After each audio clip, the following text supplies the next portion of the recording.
Kwento ito tungkol sa mga spirit warriors na may kakayahan na mag-summon ng tinatawag na holy weapon. Isa sa mapapabilang dito ay ang college student na si Tishan. Isa lang siyang ordinaryong estudyante na mahilig sa sinologist simula pagkabata pa lang. Ito ay dahil isa ding kilalang sinologist ang kanyang ama na si Changji. Ngunit magkaiba sila ng kanyang ama kung paano niya ito kailigan. Dahil dito ay hindi din sila magkasundo ng kanyang ama. Katapos nilang kumain ay naghanap siya ng Sinology bookstore na malapit sa tinitirahan nila. May isa siyang nakita at kaagad niya itong pinuntahan. Pagkapasok niya sa bookstore ay nagtaka siya dahil walang nagbabantay dito. Matapos makapili ng libro ay bigla siyang may narinig na boses. Akala niya ay minumulto siya kaya dali-dali siyang lumabas at nag-iwan na lang ng kanyang pambayad. Habang naglalakad na siya pauwi ay nakabangga niya ang isang babae na hinahabol ng 3 kalalakihan. Matapos mabutan ng mga ito ang babae ay binugbog nila ito. Nakilala niya ang isa sa lalaki na si Lei na estudyante din ng eskwelahan na pinapasukan niya at kinakakatakutan din dito. Aalis na sana siya nang mapansin niyang nasa kinaroroonan na nila Lei ang binili niyang libro. Matapos makuha nila Lei ang pera sa babae ay kinuha ni Lei ang libro at napansin na din nito si Tishan. Nang paalis na sila Lei ay pinigilan ito ni Tishan dahil gusto muna nitong mabawi ang libro. Nang may masabi si Lei na hindi maganda tungkol sa Sinology ay nagalit dito si Tishan at sinipa si Lei sabay kinuha ang libro at tumakbo. Nagawa nila Lei na maabutan si Tishan at pagkasuntok ni Lei dito ay aksidenteng nahawakan ni Tishan ang salawal ni Lei kaya nahubaran niya ito. Kaagad na tumakas si Tishan habang abala pa si Lei na maibalik ang kanyang salawal. Nang makarating siya sa plaza ay biglang na-activate dito ang tinatawag na ward ng mga spirit warriors. Ilang sandali lang ay dumating na dito si Lei kasama ang holy weapon nito na ring sword. Binugbog nila si Tishan at nang magpasya na si Lei na patayin na si Tishan ay biglang napunta si Tishan sa isang malaking gate. Nang hawakan niya ito ay dito niya na napalabas ang isang holy weapon. Pagka-atake ng ring sword ay kinuha si Tishan ng holy weapon niya at sinangga ang atake ng ring sword ng isang daliri lang nito. Nagulat naman si Tishan na nawala bigla ang mga sugat na natamo niya. Umatake muli ang ring sword ngunit madali lang itong napigilan ng weapon ni Tishan. Pagka-atake ng weapon ni Tishan ay naglaho na lang na parang bula ang ring sword sa sobrang lakas ng atake nito. Hindi naman matanggap ng holy weapon na ito na nagtataglay lang ng kaunting spirit power ang nag-summon sa kanya. Matapos mawala ang ward ni Lei ay sinubukan naman ni Lei na umalis dito ngunit ilang sandali lang ay naglaho na din siya. Habang sa taas ng isang gusali ay may nakamatsyag pala sa kanila na isang babae. Nang pauwi na sila Tishan kasama ang holy weapon nito ay natanong naman ni Tishan ang pangalan nito. Ngunit wala itong masyadong maalala sa nakaraan nito dahil na rin umano siguro sa kaunti lang ang spirit power ni Tishan. Dahil dito ay nagpasya na lang si Tishan na pangalanan itong White. Kinabukasan ay binisita siya ng babaeng nakamatsyag sa kanila nung isang gabi. Nagpakilala itong si Ching mula sa pamilya ng Chu at schoolmate din umano sila. Inaya nito si Tishan na makipag-usap sa labas at habang naglalakad na sila sa labas ay pinalabas ni Ching ang dalawang holy weapon nito na sila Jiang at Muye. Dito na nito sinabi ang pakay nito kay Tishan na bilhin si White. Dumating naman dito si White ngunit hindi pumayag si Tishan na ibenta si White kay Ching. Pagka-uwi nila ay sinabi ni White kay Tishan ang tungkol sa Shangyuan Arsenal kung saan nakalagay ang mga makapangyarihan ng mga sandata mula sa iba't ibang panahon at ang iba dito ay mga ancient holy weapons. Nauuri ang mga ito sa 4 na level mula sa Huang, Zuan, Di at Tian na kung saan ang Tian ang pinakamataas na level sa 4. Ngunit ayon sa alamat ay may mas mataas pa sa Tian level. Naniniwala naman si White na kaya hindi kumpleto ang kanyang memorya at hindi din niya magamit ang buo niyang kapangyarihan ay dahil sa isang basura lang umano ang nag-summon sa kanya. Dito na din sinabi ni White kay Tishan ang tungkol sa mga spirit warriors na siyang tawag sa taong may kakayahan na magpalabas ng holy weapon. Nagtataka naman si Ching kung bakit ang isang katulad ni Tishan ay naging spirit warrior kahit nakakarampot lang ang spirit power nito. Nabanggit na din ni White ang tungkol sa Tiangang trial na kung saan maglalaban-laban ang mga spirit warrior at ang mananalo ay pagkakalooban ng walang hanggang kahilingan mula sa mga Diyos. Dahil dito ay nagpasya si Tishan na sumali sa Tiangang trial para na din umano may mapatunayan siya sa kanyang ama. Habang si Ching naman ay gustong-gusto ding manalo dito at gagawin din ang lahat para makuha ang misteryosong holy weapon ni Tishan na si White. Dahil dito ay gumawa siya ng iba't ibang paraan para hindi matahimik ang buhay ni Tishan hanggang isang araw ay muli silang nagkita. Sinabi ni Tishan kay Ching na sasali din umano siya sa Tiangang trial at dito na lang sila magharap. Sa inis ni Ching ay nagpasya na itong kalabanin si Tishan para ipakita na hindi madali ang pagiging spirit warrior. Matapos mag-transform nila Jiang at Muye ay nag-transform na din si White. Kaagad silang naglaban-laban at kahit D-level lang ang nakikita nila Jiang at Muye kay White at mga Tian level sila ay nahihirapan pa din sila dahil sa bilis ni White. Biglang may dumating dito na dalawang spirit warrior ng Tianzun Hall na sila Aoshan at Nolan. Kinukulit ng Tianzun Hall si Ching na imbitahan ito sa base nila ngunit palagi silang tinatanggihan ni Ching. Inilabas ni Aoshan ang weapon nito na si Kixing na isa ding Tian level. Biglang inatake ni White si Aoshan ngunit sinangga ito ng weapon ni Nolan na si Yu Chong. Pinaatake naman ni Ching ang mga holy weapon nito kay Kixing.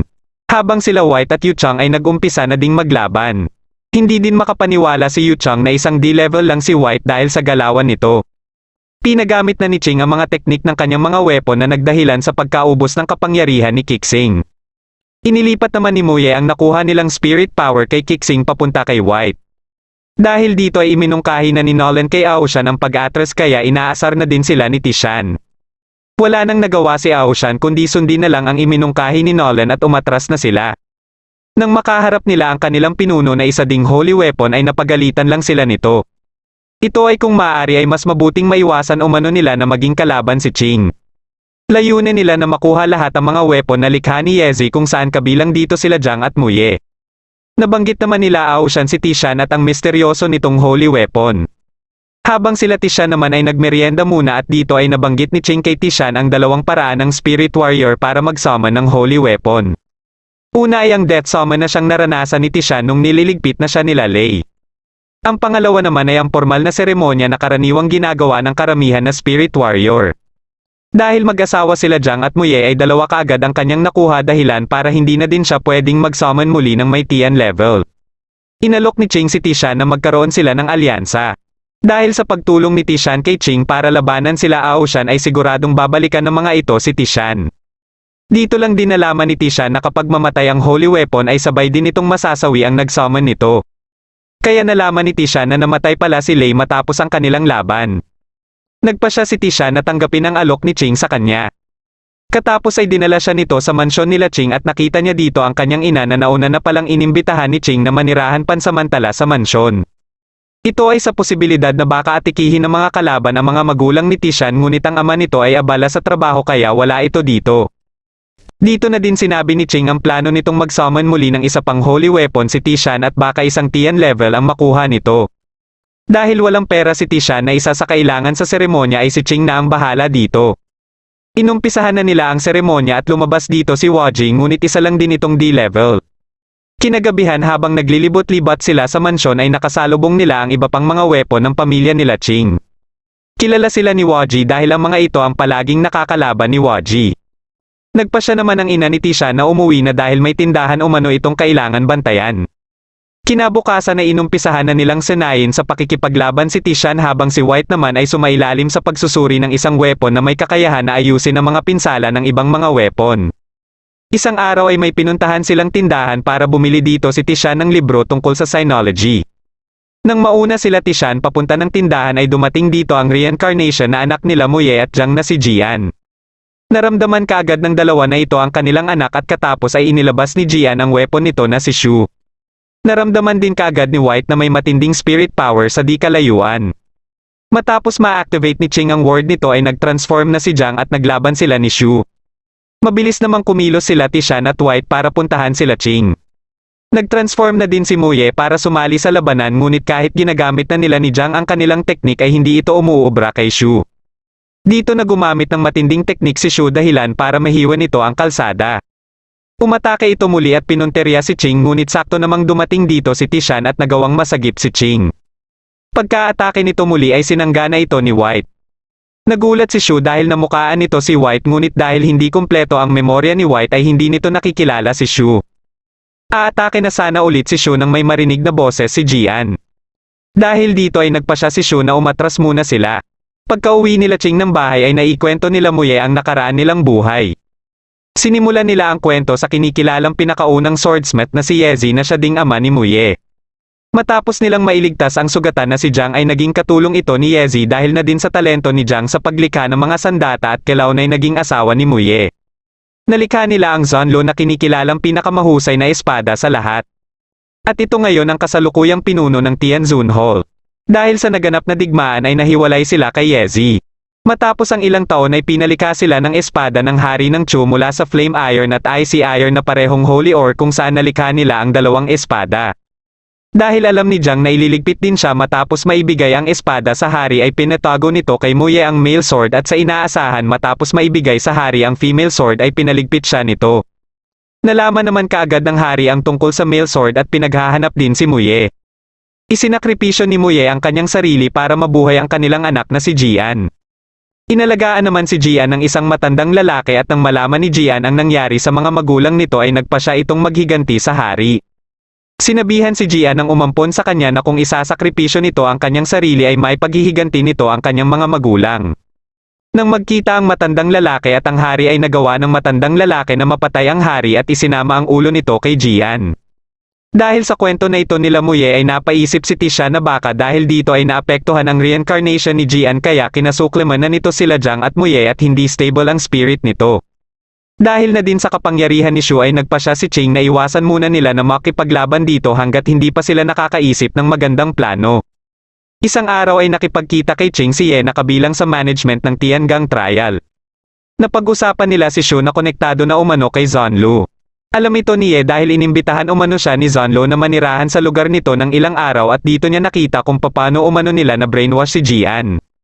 Gumawa naman ng kalokohan si Jian at kumuha ng litrato para ipadala kay Ching. Matapos itong makita nila Ching ay kaagad na umalis si Muye kaya sinundan ito ni Jiang. Tinawagan ni Ching si Tishan para pabalikin at bantayan ang mansyon. Pagkadating nila Ching sa lugar ay hindi nila nakita si Jian ngunit ilang sandali lang ay may nag-activate ng ward dito. Dito lang napagtanto ni Ching na nahulog sila sa bitag at nang tatawagan niya na si Tishan ay nasapol ng kanyang kalaban ang kanyang cellphone. Nakita nila sa taas sila Jian at kasama din nila ang isa pang spirit warrior ng Tianzun Hall na si Ruma. Balak nilang dalhin si Ching papunta sa base ng Tianzun Hall. Dahil hindi pa din pumapayag si Ching ay nagpasya na si Ruma na kalabanin ito. Matapos mag-transform nila Muye ay nag-umpisa ng umatake si Ruma kay Ching na mabilis iniligtas ni Jiang. Nagulat sila sa lakas na ipinapakita ni Ruma kahit isang tao lang ito. Umatake sila Muye kay Ruma ng kanilang Psycho Shift ngunit hindi ito umubra kay Ruma. Isa palang tinatawag na Harmony Installation ang teknik na ginagamit ni Ruma na siya namang ipinapaliwanag ni White kay Tishan habang papunta sila sa mansyon nila Ching. Ito ay ang pag-iisa ng Holy Weapon at ng Master nito na parang naka-install na ang Holy Weapon sa Master nito. Patuloy na umatake si Ruma at sa sobrang bilis nito ay nabubugbog lang nito sila Muye at Jiang. Dahil hindi na kinakaya ni Ching ang nakikita niya ay balak niya na sanang sumuko sa laban at sumama na lang kina Ruma. Ngunit dahil sa tiwala nila Muye at Jiang kay Ching ay nagawa din nila ang Harmony Installation. Katulad kay Ruma ay si Ching na mismo ang nagkaroon ng matinding kapangyarihan galing kina Muye at Jiang. Habang ang grupo nila Aoshan at Nolan ay naatasan naman na lusubin ang mansyon nila Ching. Nang papasok na sila sa mansyon ay hinarap sila dito ni Waji. Isang oras ang nakakaraan nang makarating na sila Tishan sa mansyon ay naramdaman na pala ni White na paparating sila Aoshan. Dahil dito ay nakapagplano sila at dahil hindi pa nakakaharap nila Aoshan si Waji ay ito ang unang ipapaharap nila. Nilabanan ni Waji si Kixing at habang sinusundan nila Aoshan at Nolan si Waji ay hinarap naman ni White ang mga naiwan.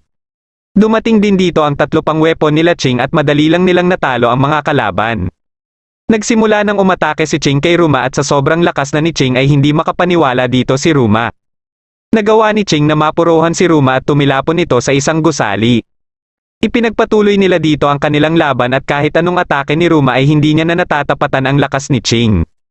Dahil dito ay nagpasya na lang sila na umatras at nang makita ito nila Jian ay nagpasya na din ang mga ito na umalis sa lugar. Habang nilalabanan ni Waji si Kixing ay inatake bigla ni Yuchang si Waji ngunit nasangga ito ni White na kararating lang. Dito na nalaman nila Aoshan na naubos na ang kanilang mga kasama. Ginamit ni Yuchang ang teknik nito para maging invisible at inatake naman ni Kixing si White. Nakaisip ng paraan si Tishan para palabasin si Yuchang at pinaatake nito si Huajin kay Aoshan para mapilitan si Yuchang na sanggain nito. Dito na inatake ni White si Yuchang ngunit nasangga ito ni Kixing. Nagkaroon ng pagkakataon si Yuchang na atikihin si Tishan at mabilis na umaksyon si Waji para protektahan si Tishan dahilan para ito ang mapuruhan ngunit nagawa pa niyang makaatake kay Yuchang. Matapos mawalan ng malay si Waji ay napanghinaan na ng loob si Tishan kaya mas nahirapan na din si White kay Kixing. Nagawang mapabagsak ni Kixing si White ngunit dumating naman dito sila Muye at Jiang. Inatake nila kaagad si Kixing at pagkadating ni Ching ay pinagaling nito ang sugat ni Waji. Para mas mapabilis ang paggaling ni Waji ay pinag-transform muna ito sa weapon form ni Ching.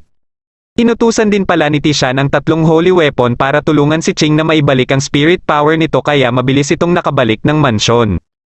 Nang maibalik na ang lakas ni White ay pinagamit naman ni Aoshan kay Kixing ang Big Dipper. Biglang lumakas si Kixing at napansin ni Tishan ang 7 bituin na isa-isang nagiging pula ang kulay. Nang makumpleto ito ay ginamit na ni Kixing ang atake nitong Creation Slash. Sinangga ito ni White gamit lang ang mga kamay nito at habang pinagmamasdan ito ni Tishan ay sinugatan nito ang kanyang palad gamit si Waji at kaagad na hinawakan si White. Kahit alam ni Tishan na pwede niyang ikasawi ito dahil sa dami ng dugo na mawawala sa kanya ay nagpatuloy pa din ito. Ilang sandali lang ay nagawa ni White na ma-absorb ang atake ni Kixing. Nang mawalan ng malay si Tishan ay inatake naman ni White si Kixing. Sa sobrang lakas nito ay wala nang nagawa si Kixing kaya kinuha na ito ni Aoshan at kaagad silang umalis. Nang makalayo sila ay nagpahinga muna sila at nabanggit ni Nolan ang pinagtataka niya sa estilo ng utos sa kanila ni Zonlu. Bago pa ito makatapos sa pagsasalita ay dumating dito si White at niligpit si Nolan. Hindi nito niligpit si Aoshan kaya nakapagsumbong pa ito kay Zonlu. Dahil dito ay nagpa siya si Zonlu na gantihan sila Tishan. Makalipas ang ilang araw ay ipinaalam ni Jiang kina Tishan at Ching na papalapit sa kanila si Zonlu kasama sila Aoshan at Ruma. Kinagabihan pagkalabas nila ay nakarating na din sila Zonlu sa mansyon. Gusto ni Zonlu na palabasin ni Tishan si White dahil kakausapin niya umano ito. Pagkalabas ni White ay hinamon ito ni Zonlu na makipaglaban habang pinagmamatyagan naman sila ni Ye na nasa di kalayuan lang. Nagsimula na silang maglaban at naramdaman kaagad ni White ang lakas at bilis ng kinikilalang pinakamalakas na holy weapon.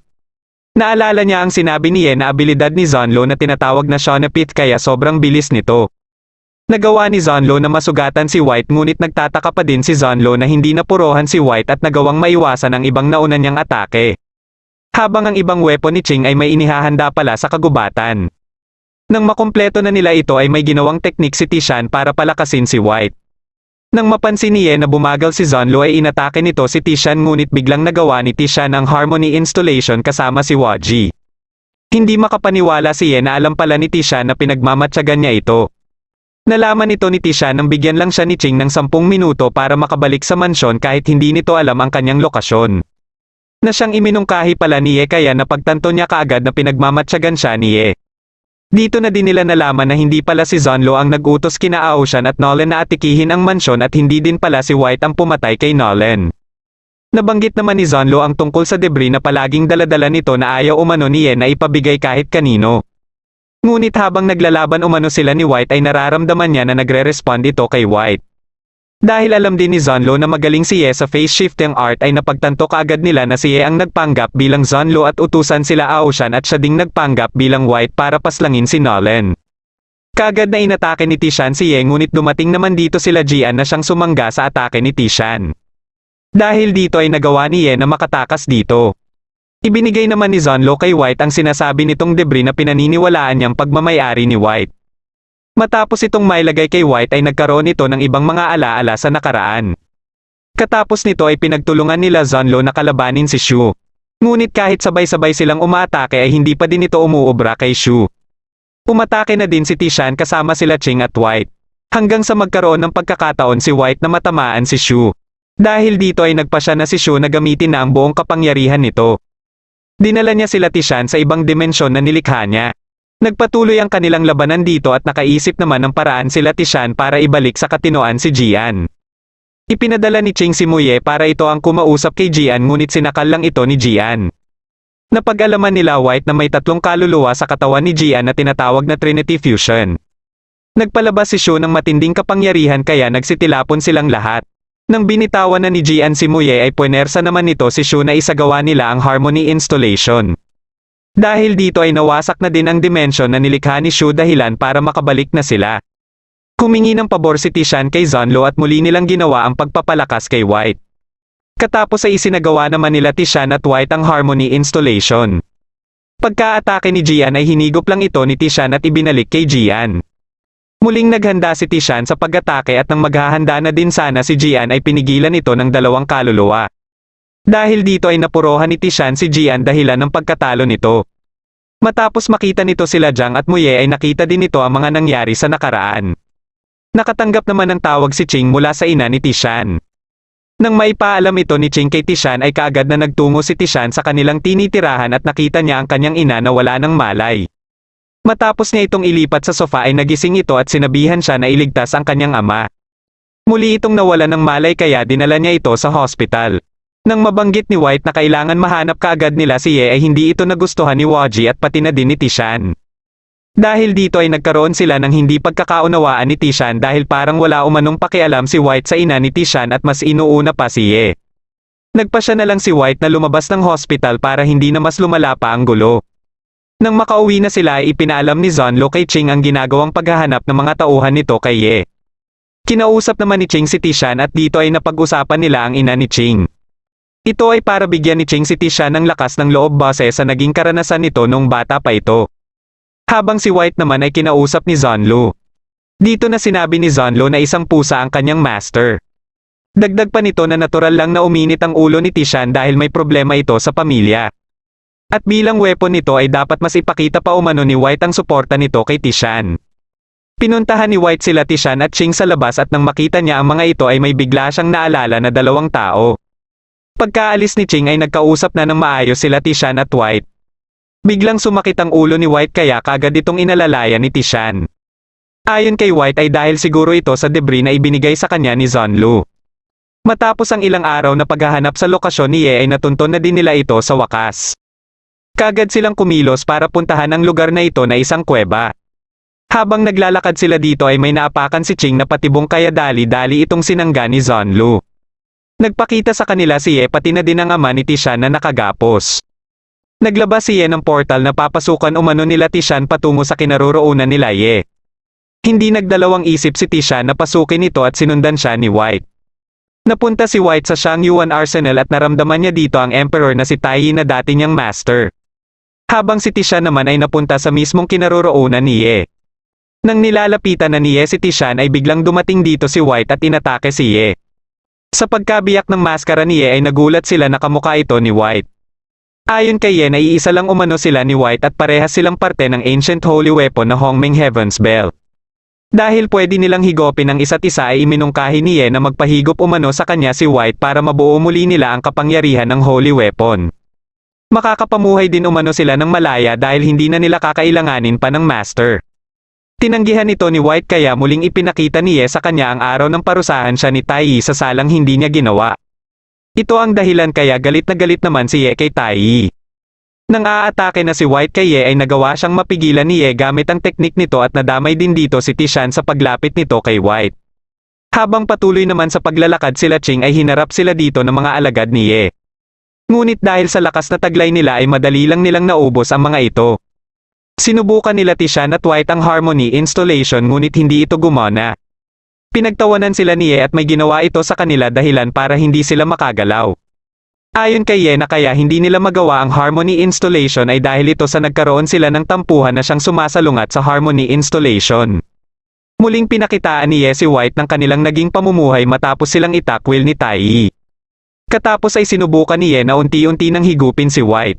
Ngunit may nasabi si Tishan kay White na siya ding sinabi ni Tai Yi dati. Muli nilang nakumpleto ang kailangan para sa Harmony Installation kaya nagawa na nila ito. Naglabas si Ye ng kanyang death side at paulit-ulit na inatake si Tishan ngunit madali lang itong nasasangga ni Tishan. Hanggang sa magawa ni Tishan na mawasak ang death side at sa pagkakataong ito ay sila naman ang walang tigil na umatake kay Ye. Nabugbog nila si Ye hanggang sa gamitin nila ang Wu Chi dahilan para tuluyan ng matalo si Ye. Kaagad na pinuntahan ni Tishan ang kinaroroonan ng kanyang ama. Nagkaroon naman ng mixing pag-uusap sila White at Ye hanggang sa maglaho na si Ye at bumalik ito sa katawan ni White. Nang mailigtas na ni Tishan ang kanyang ama ay bigla siya nitong sinakal. Naglabas ito ng weapon at inatake si Tishan ngunit nagawa itong mailigtas nila Ching na kararating lang. Katapos ay umalis dito si Changji na wala nang ibang sinabi kay Tishan. Matapos nilang makabalik ay umuwi si Tishan sa kanilang tinitirahan at nagbabakasakali na may makita siya dito na dahilan kung bakit parang nagbago ang kanyang ama. Nakita niya dito ang wedding ring ng kanyang ama kaya nagtaka siya bakit hindi ito daladala ng kanyang ama. Nang tingnan ito ni White ay may naramdaman dito si White na kakaibang spirit power na katulad ng umatake sa ina ni Tishan. Dagdag pa ni White na naramdaman niya ang kakaibang spirit power na ito habang binabantayan nila ang ina ni Tishan. Dahil dito ay napaisip sila na baka ang ama mismo ni Tishan ang salarin sa nangyari sa ina nito at nakipagsabuatan kay Ye. Ngunit ayon kay White ay hindi pa ito sigurado at base lang ito sa obserbasyon niya. Kinagabihan habang may isinasagawang concert sa isang plaza ay bigla itong nawalan ng kuryente. Pagkabalik ng kuryente ay nakita nila si Changji sa stage. Sinubukan itong paalisin ng nagtatanghal ngunit bigla itong may naramdaman na hindi maganda at bumagsak. Kahit ang mga manonood ay nakaramdam din ng hindi maganda at isa-isang nagsibagsakan. Nagpakita dito ang weapon ng ama ni Tishan na si Tirfa na siyang humihigop ng spirit power ng mga nandito. Nang magkita-kita sila Tishan at Ching ay nasilayan nila ang matinding kapangyarihan ni Tirfa. Kasalukuyan na palang nilalabanan ni Tirfa si Zonlo at kasabay ng paglaho ng mga tao dito ay nagkalat naman sa paligid ang kanilang mga spirit powers. Dahil dito ay nalaman kaagad ni Zonlo kung ano ang ginawa ni Tirfa sa mga ito. Pagka-atake muli ni Tirfa ay nagawa nitong mabugbog si Zonlo. Tumulong sa labanan sila Ruma at Kixing ngunit wala din silang laban kay Tirfa at parehas lang ding nabugbog. Gusto ni Tirfa na lamunin din ang mga spirit powers nila Zonlo na sinangayunan din ni Changji. Habang sinasakal ni Tirfa si Zonlo ay dumating na dito si Tishan kasama sila Ching. Tinanong ni Tishan ang ama niya kung bakit din ito sumali sa Tiangang trial. Dito na sinabi ni Changji na isa din siyang spirit warrior at kasalukuyang vice president ng Shangyuan Arsenal. Ayon kay Changji na nung pinanganak si Tishan ay nalaman kaagad nila na halos walang spirit power si Tishan kaya hindi niya umano pwedeng ipamana ang kanyang posisyon kay Tishan. Ngunit habang lumalaki na si Tishan ay marami siyang nakikitang senyales na ito ang reincarnation ng Eastern Emperor na si Tai. Sinubukan niyang pigilan na maging spirit warrior si Tishan ngunit hindi ito umubra hanggang sa mapalabas na nito si White na siyang Hongmeng Heaven's Bell. Sa kanya umano dapat mapupunta ang Hongmeng Heaven's Bell at kasama si Tirfa ay magagawa na nilang matalo ang beasts at pamunuan ang buong mundo. Plano niya sanang gamitin si Ye para makuha ang Hongmeng Heaven's Bell ngunit si Tishan lang din pala ang sisira ng kanyang mga plano. Matapos malaman ni Ching na si Tirfa ang may salarin sa mga spirit power na nakakalat sa paligid ay inactivate nila kaagad ang Harmony Installation at inatake si Tirfa. Ngunit hindi man lang nagalusan si Tirfa sa ginawang atake ni Ching. Sunod na sumugod si White at naglaban sila ni Tirfa. Habang naglalaban ang dalawa ay nabanggit ni Changji ang isang kakayahan ni Tirfa. Ito ay kung isang lalaki ang kalaban ni Tirfa ay nadodoble ang kapangyarihan nito. Naisip ni Tisha na gamitin ang Demon Killer Sword Square. Ngunit ayon kay Ching nakakailanganin nila ng 4 na Tian level na weapon para magamit ito. Dahil sa pinsalang natamo ni Zonlo ay tanging sila White, Jiang at Muye na lang ang natitirang Tian level na pwedeng makalaban.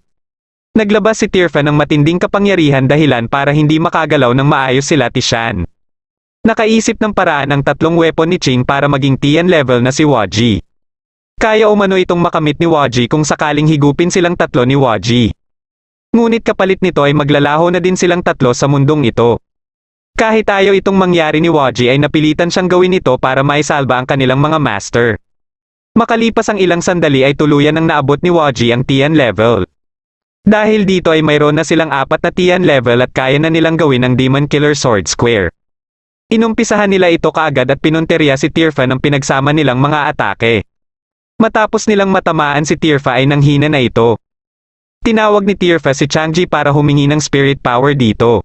Gamit ang dugo ni Changji ay nabawi muli ni Tirfa ang spirit power na nawala sa kanya. Gamit ang koneksyon ni Changji sa Shangyuan Arsenal ay napunta silang lahat sa Shangyuan Arsenal. Ayon kay Changji na habang nandito sila ay hindi magagamit ng mga weapon ang buo nilang kapangyarihan. Nagsanib puwersa sila Changji at Tirfa at inatake sila Tishan. Isinagawa naman kaagad nila Tishan at White ang Harmony Installation. Nagsimula ng umatake si Tishan ngunit hindi siya makatama kay Changji. Ginamit niya ang kanyang espada ngunit hindi man lang ito ininda ni Changji at nagawa siyang masakal nito. Nakita ni Tishan ang ibang alaala ng kanyang ama. Ito ay ang araw ng magkaroon ito ng hindi pagkakaunawaan ng kanyang ina. Nakita din niya kung paano na-impluwensyahan ni Tirfa ang kanyang ama. Pinipilit si Tishan ng kanyang ama na ibigay niya na umano si White o ang Hongmeng Heaven's Bell ngunit nagmamatigas pa din siya dito. Hindi naman makagalaw ng maayos si Ching dito dahil inaabsorb lang ng Shangyuan Arsenal ang enerhiya nito. Binuksan ni Changji ang gate ng Shangyuan Arsenal dahilan para unti-unting mahigop ang kapangyarihan ng mga holy weapon papunta sa loob nito. Dahil dito ay unti-unti ding nabubuo ni Chanji sa kanyang palad ang kapangyarihan ng mga holy weapon sa Shangyuan Arsenal. Katapos ay inihagis niya ito kina Tishan at habang pinipigilan ito ni Tishan ay nagpasya sila Ching na ibigay kay Tishan ang mga natitira nilang kapangyarihan. Matapos itong matanggap ni Tishan ay matagumpay niyang napigilan ang atake ni Changji at nagbago na din ang kanyang hitsura. Nagpatuloy ang kanilang laban at nang gumamit si Changji ng isang teknik nito ay ginamit naman ni Tishan ang Complemental Somniropith. Katapos ay inilabas niya ang mga ito at sinugod si Changji dala-dala ang mga ito. Matapos niyang mapuruhan ang kanyang ama ay matagumpay na nila itong natalo. Ngunit hindi pa din nagsasara ang Shangyuan Arsenal at patuloy na hinihigop ang kapangyarihan nila White. Dahil naniniwala na si Tishan na siya ang reincarnation ng Emperor na si Tai Yi ay sinubukan nila ni White na isara ito at matagumpay nilang nagawa ito. Dito na nagtatapos ang huling episode ng My Holy Weapon. Kung nagustuhan mo ang ating kwento ay huwag kakalimutan mag-like at mag-subscribe na din para malalaman mo kaagad kung may bago akong video.